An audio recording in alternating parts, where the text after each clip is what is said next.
bienvenue dans cette nouvelle vidéo que je suis ravie de tourner. Aujourd'hui, on va parler de superficialité, on va parler de paraître, on va parler d'apparence, qui sont des notions vers lesquelles mon cœur balance naturellement, que j'ai décidé d'étudier par la philosophie, et du coup aujourd'hui je voulais un petit peu disséquer avec vous ce concept de l'apparence, ce concept de la superficialité. Pourquoi est-ce qu'elle est considérée comme étant péjorative, négative, associée à une certaine forme de frivolité et de stupidité, disons-le. J'avais envie de comprendre un peu pourquoi et surtout de dresser un éloge de la superficialité. Je vous propose aujourd'hui une petite réflexion sur cette thématique-là. Bien sûr, c'est pas que mes pensées, je me suis aussi appuyée de deux textes principalement, un de Baudelaire et un de Nietzsche. Du coup, je vais vous en proposer ma modeste lecture. Je tiens encore une fois à dire que ce sont simplement mes interprétations des textes, que je ne suis pas docteur en philosophie, que je n'ai pas la science infuse, mais bon, voici quelques pistes de réflexion. Ma vidéo va être divisée en 3 parties, puisque dans la première, je vais d'abord poser les termes, définir la dichotomie qui nous gouverne tous entre l'être et le paraître, entre l'apparence et l'essence.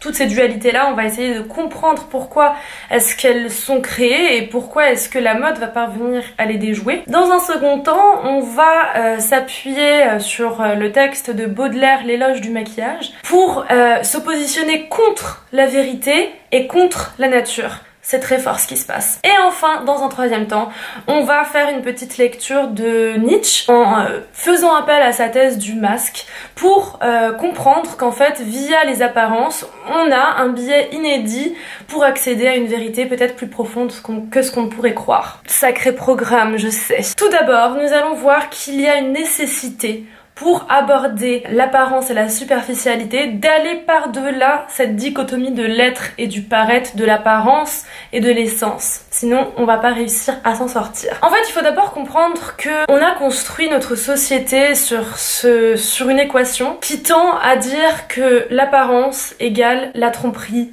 le mensonge, la frivolité. Alors que l'essence, l'être, se trouve en profondeur. Être et paraître sont deux instances qui, dans notre société, dans l'héritage culturel et intellectuel que nous portons, sont antagonistes et vont nous déchirer dans notre individualité même, parce qu'en fait, on est tout le temps dans un débat, dans un conflit du rapport à soi. On a toujours la nécessité, en fait, dans la philosophie notamment, de scinder les instances, de mettre d'un côté l'immanence, c'est-à-dire la réalité du corps charnel, puis d'un autre côté la transcendance, le domaine des idées, de l'intelligence.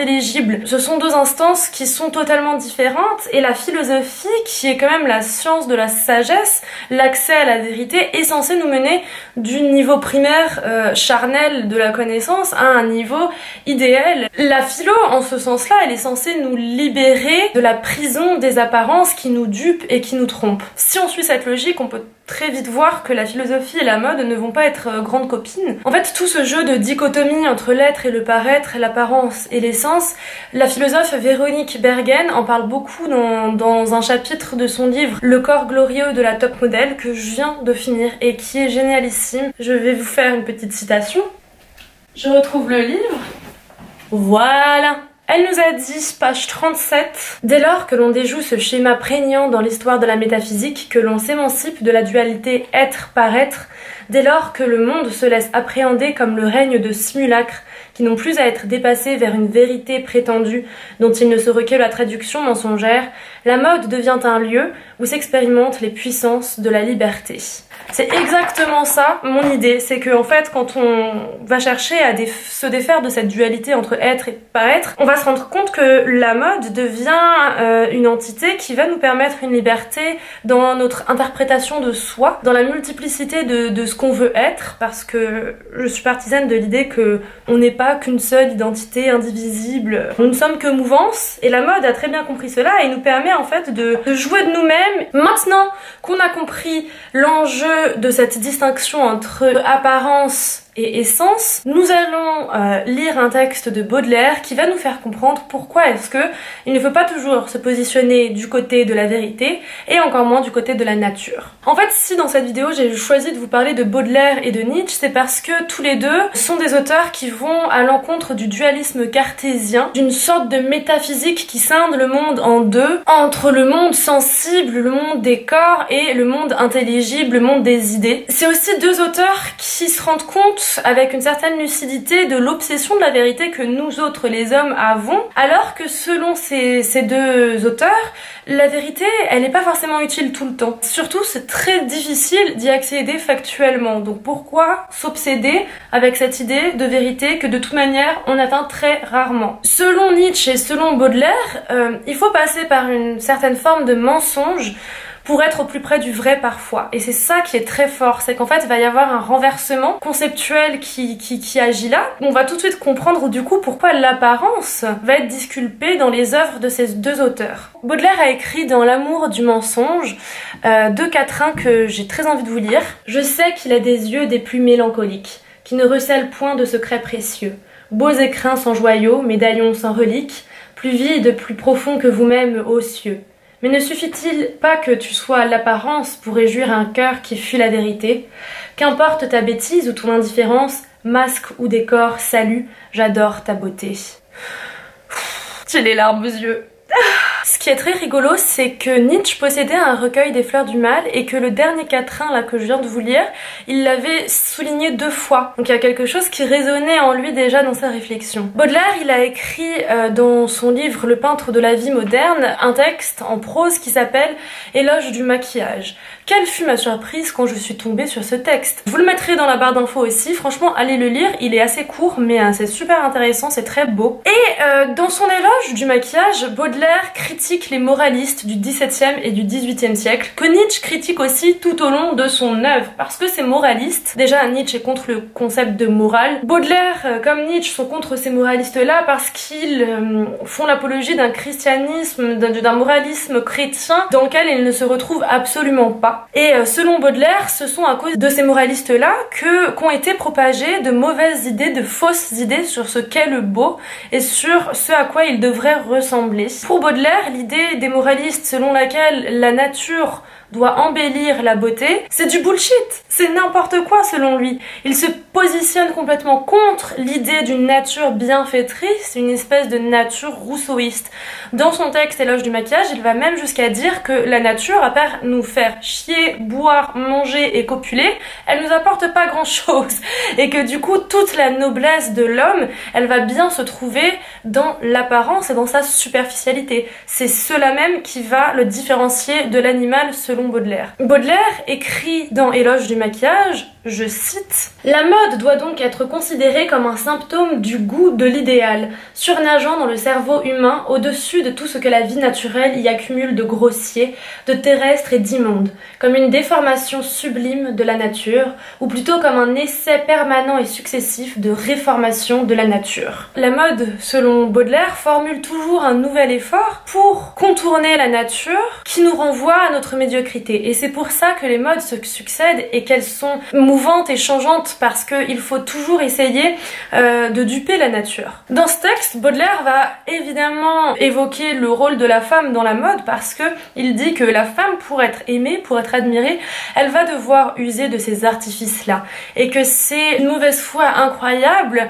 que de critiquer le fait qu'elle va détourner la nature en se maquillant et en se parant, alors que la seule manière que les femmes ont pour pouvoir resplendir en société, c'est bien via leur corps et leur beauté. Dans cet éloge, Baudelaire, il affirme que le maquillage, il permet d'effacer les imperfections de la nature en statuifiant le visage des femmes. C'est pour ça que Baudelaire affirme aussi qu'on se trompe totalement quand on dit que le maquillage a pour but d'imiter la nature. Cette fameuse tendance un peu genre no make-up, en mode on est juste là pour s'embellir, mais il faut surtout pas que ça se voit qu'on soit maquillé maquiller. Baudelaire, il est complètement contre cette idée. Pour lui, le maquillage, justement, il doit contourner la nature et il doit faire ressortir tout son artifice. Selon lui, le maquillage n'essaye pas de copier simplement et bêtement la nature, il possède son propre langage et ses propres symboles. Enfin, dans ce texte, Baudelaire évoque aussi l'adorable légèreté de cette pratique,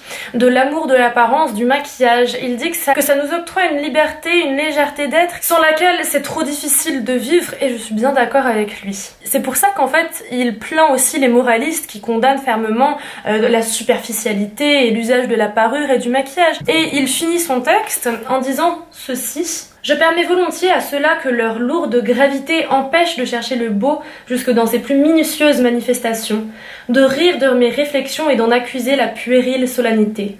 Leur jugement austère n'a rien qui me touche, je me contenterai d'en appeler auprès des véritables artistes, ainsi que des femmes qui ont reçu en naissant une étincelle de ce feu sacré dont elles voudraient s'illuminer tout entière. C'est beau, hein, c'est très très beau. Ce que j'aime dans ce texte, c'est que Baudelaire nous fait voir la mode comme un goût de l'idéal, et dans ce goût de l'idéal, il y a presque une dimension spirituelle qui naît. Passons à la troisième partie de cette vidéo. On va maintenant voir en quoi le masque dans la philosophie nietzschéenne est une manifestation inédite de la vérité. Selon Nietzsche, tout ce qui est profond aime les masques. Pour Nietzsche, on considère le masque comme étant une dissimulation, une superficialité, un mensonge, l'indice de quelque chose de mauvais, de perfide. Alors que pour lui, c'est totalement l'inverse. En fait, pour lui, le geste du masque, quand on se masque, quand on se maquille, quand on s'habille, quand on se décore, quand on décore notre corps de tous ces apparats factices, il y a quelque chose d'extrêmement précieux dans ce geste-là et beaucoup plus profond que ce qu'on ne pourrait croire. Le masque, selon Nietzsche, ne cache pas ce qui est honteux, mais au contraire ce qui est bon. Il y a une forme de bonté dans la volonté de se dissimuler au travers de différents masques. Nietzsche va développer, va étoffer ce concept de masque, alors que son écriture aussi avance masquée.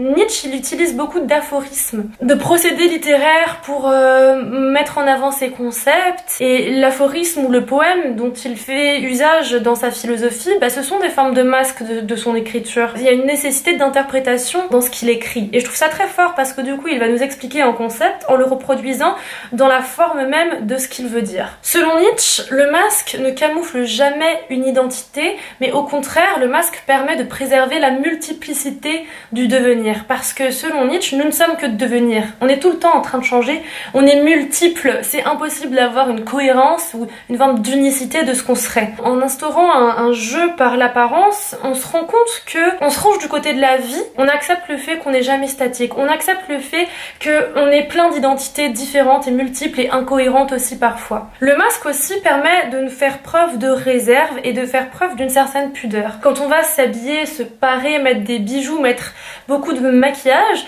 on ne va pas être dans une exubérance, au contraire, on va être dans une forme de repli. Nietzsche, dans toute sa philosophie, nous met en garde contre la vénération des formes pures et de l'intelligible. En fait, il y a une superficialité qui n'est pas forcément mauvaise. Il y a un masque qui est possible de mettre, de porter, pour permettre à l'individu d'être inventif et de conserver sa vérité propre. Un tel masque servirait alors de, je cite, déguisement pour se protéger du contact des mains opportunes. Donc le masque contient toute la délicatesse de l'esprit libre en ce qu'il conserve et protège des regards indiscrets, et en fait il va cacher ce qu'on a de plus précieux, ce qu'on est au fond de nous-mêmes. Nietzsche renverse tout un paradigme dans cette idée-là, c'est assez révolutionnaire ce qu'il va faire, puisqu'il développe aussi l'idée qu'il ne faut pas chercher la vérité dans le dessous des choses. En fait, il va rompre cette tradition philosophique selon laquelle il y a deux niveaux de connaissance. Le masque, pour lui, c'est une affirmation de la vie, de la multiplicité de la vie, de son hétérogénéité, trop dur à dire ce mot. Il permet à l'individu d'être versatile et aussi de réserver des surprises à autrui et à lui-même en fait, d'avoir une certaine distance vis-à-vis des autres. C'est un très très beau concept dans la philosophie nietzschéenne, je trouve, parce qu'il affirme aussi qu'on a besoin en tant qu'être humain d'une certaine légèreté de l'être aussi, qu'on a besoin de construire une subjectivité qui nous est propre, une vérité qui nous est propre, loin de l'idée de la vérité avec un grand V. On a besoin, par le biais de notre apparence, de jouer de nous-mêmes, de s'accepter dans ce qu'on est, c'est-à-dire dans la manière dont on paraît aussi. Les masques de la mode nous permettent de nous amuser avec nous-mêmes et de garder une certaine gaieté d'esprit et donc une liberté quant à ce qu'on est et ce qu'on veut montrer de nous. Voilà, c'est tout pour cette vidéo. J'espère que j'ai été assez claire et que la vidéo vous a plu. Si c'est le cas, n'hésitez pas à la partager, ça me ferait très plaisir. On peut se retrouver sur mon blog et aussi sur ma page Instagram. Je vous dis à très bientôt, je vous souhaite une très bonne soirée ou une très bonne journée. Bisous!